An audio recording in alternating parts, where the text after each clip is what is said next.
La recherche en France, elle a deux jambes en fait. Il y a une première partie où on finance la recherche par projet. Et ça, c'est important parce que sur les grands domaines sur lesquels on doit être compétitif, tels que par exemple l'IA, le quantique, l'énergie, l'environnement, il est important qu'il y ait une recherche qui soit un petit peu orientée, qui soit dirigée sur les grands domaines de société. Ça permet de rester dans la compétition internationale. Par contre, la deuxième jambe, qui est importante aussi, qu'on a tendance à oublier, c'est qu'il faut aussi des projets blancs, et ça alimente essentiellement la recherche fondamentale. C'est-à-dire donner la liberté aux gens de chercher sans pour autant orienter leur recherche. Et cette deuxième jambe, on doit la maintenir parce que si on venait à financer que de la recherche sur projet, orienté, guidé sur des domaines précis, en fait, la conséquence, c'est qu'on altère la recherche fondamentale. Et on ne peut pas faire ça, parce que c'est la recherche fondamentale qui conduit à la découverte de ruptures, de découvertes scientifiques majeures. Historiquement, quand on regarde par le passé, on s'aperçoit que la plupart des grandes découvertes scientifiques n'ont pas été faites parce que les gens avaient un financement sur projet. Le premier exemple qu'on connaît tous, c'est le laser. Quiconque va dans un supermarché, quand vous scannez votre article, c'est un laser qui fait ça. Quand vous faites opérer de la cataracte, c'est un laser qui fait ça. Quand vous allez faire opérer chez le dermatologue, c'est un laser qui fait ça. L'épilation laser, enfin, les chauds-lumières et puis les télécommunications optiques se font exclusivement grâce à la lumière laser.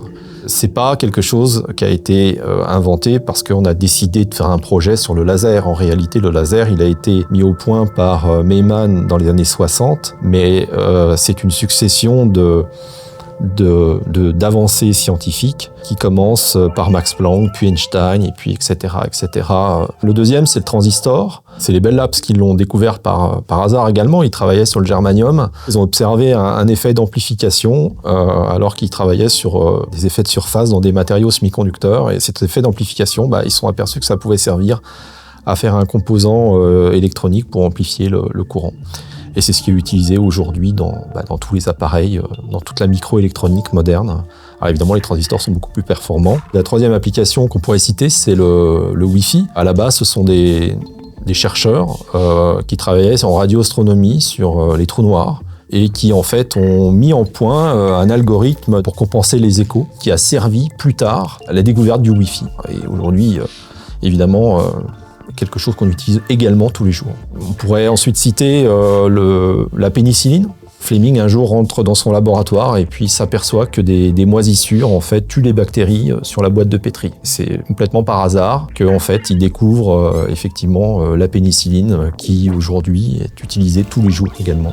Un autre exemple, c'est le cas du four à micro-ondes. À l'époque, on travaillait sur un objet qui s'appelait le magnétron, qui est un générateur de champs magnétiques. On s'est aperçu que quand on approchait en fait de la nourriture, c'était une barre de chocolat, je crois, à proximité du magnétron, la barre de chocolat fondait. Et donc c'est ça qui a servi plus tard au développement de ce qu'on appelle le four à micro-ondes, que tout le monde a chez soi et qui est bien pratique pour se réchauffer le café le matin. Des découvertes scientifiques majeures qui n'ont pas été à la base le fruit d'une réflexion en disant je vais mettre au point un four au micro-ondes, je vais découvrir le Wi-Fi, je vais découvrir le laser. Ce sont des gens qui faisaient de la recherche librement, qui peut-être cherchaient dans une direction, puis finalement qui se sont aperçus que dans une autre, il y avait des choses encore plus intéressantes et que ces choses plus intéressantes ont conduit en fait à ce qu'on connaît aujourd'hui, ce que je viens de mentionner. Donc c'est pour ça qu'il faut que la recherche elle reste articulée sur les deux aspects, donc les projets, les financements par projet, parce que ça c'est important, mais aussi les projets blancs pour alimenter la recherche fondamentale, qui est absolument vitale, pour rester dans la compétition et surtout conserver à terme sa souveraineté technologique.